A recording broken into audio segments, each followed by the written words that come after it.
Well, good morning, everyone. My name is MightyStream, and I'm going to do your November the 18th Spiritual Principle a Day in a Meditation. I am brought to you by Hope Through Navigation, and this is our Hood Recovery Services. You can reach me at recoveryofhope21@gmail.com.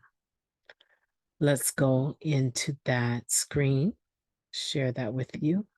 Hopefully, you can see that. November 18th. Unity, our practical foundation. With unity as our practical foundation, we find that our relationship with one another is more important than any issue that may arise to divide us. It works, tradition one, applying spiritual principles. Addicts tend to be creative and bright, with brains chock full of endless opinions. We are passionate and often have a strong sense of justice, the flip side of which can be profound self-righteousness. Lots of us are charismatic individuals blessed with considerable leadership qualities who can be manipulative, giving others the smackdown with our encyclopedic knowledge of the traditions. We are curious sorts who ask a million questions about issues addressed in the subcommittee's chair's report that we didn't read.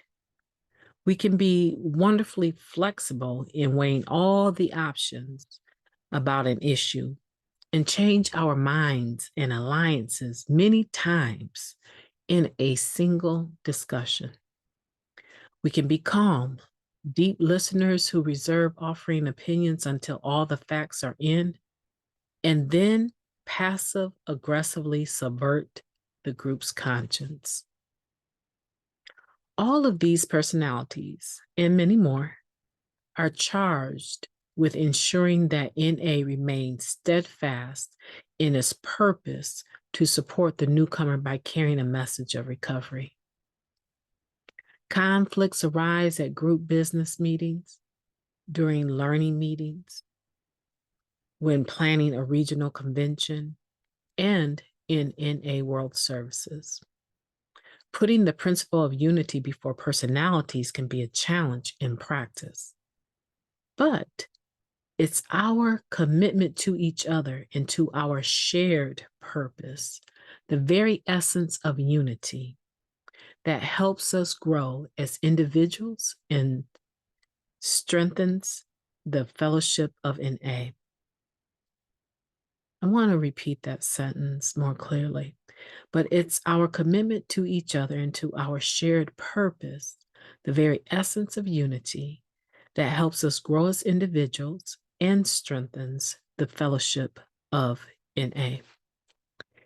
At the end of the day, it's our relationships with each other that gets us through personal upheaval, financial peril, professional concerns, through every aspect of our lives. We strive to safeguard those relationships, especially when we can't agree on whether or not it's cool to buy cakes with the 7th tradition cash. Instead of obsessing about our differences of opinion, I will focus on strengthening relationships with other members.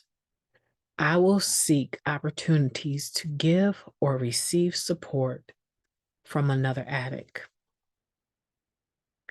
This is a beautiful meditation. I think the meditation is very poignant. I think that the spirit of the meditation is positive. It's trying to remind us that we're all human. We all have the potential to conduct ourselves very well in 1 second and then flip the script in another second.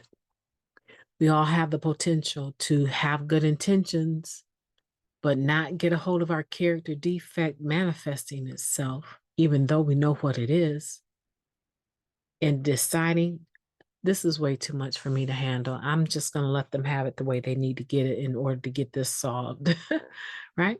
Taking matters into our own hands and not putting principles before personalities. And the number one personality we need to put a principle before is our own. All of us have been here. What this meditation in its pointed fashion is sharing with us is that we all have the potential to get swept away with our varying opinions. And in an instant, switch our minds around and come to another conclusion that would be more fitting. And then in the next second, change it again.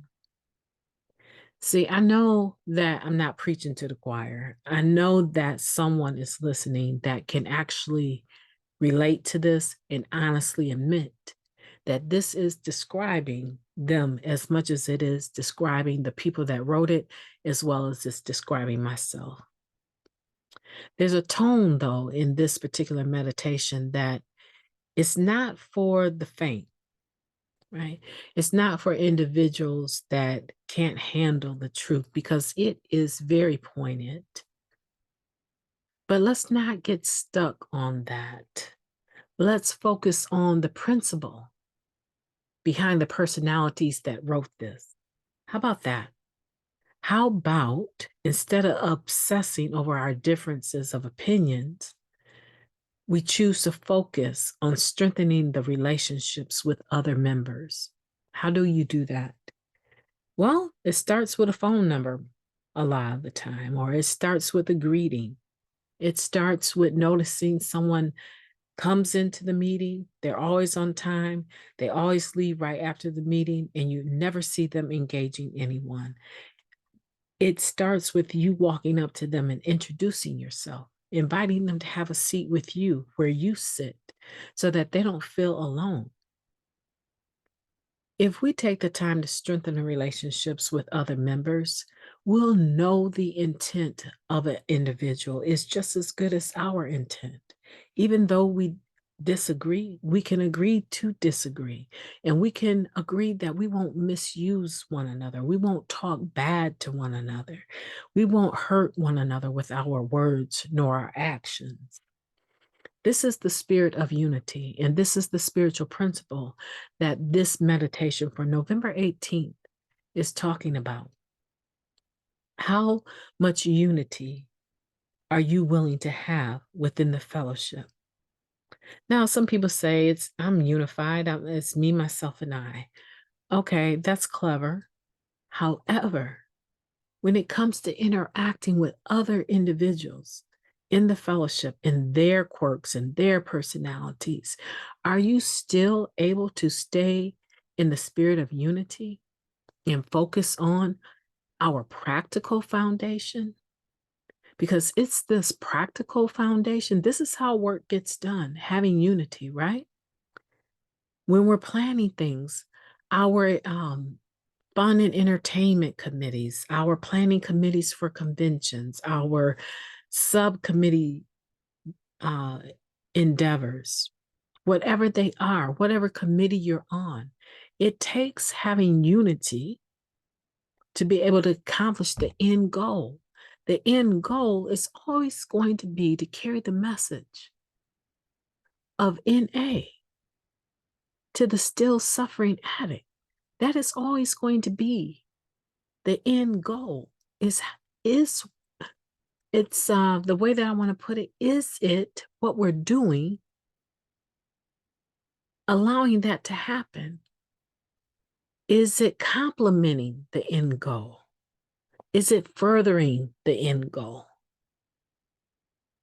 Or is it causing conflict and resistance to that end goal of carrying the NA message to the addict that still suffers? This is a lot more intense and a lot more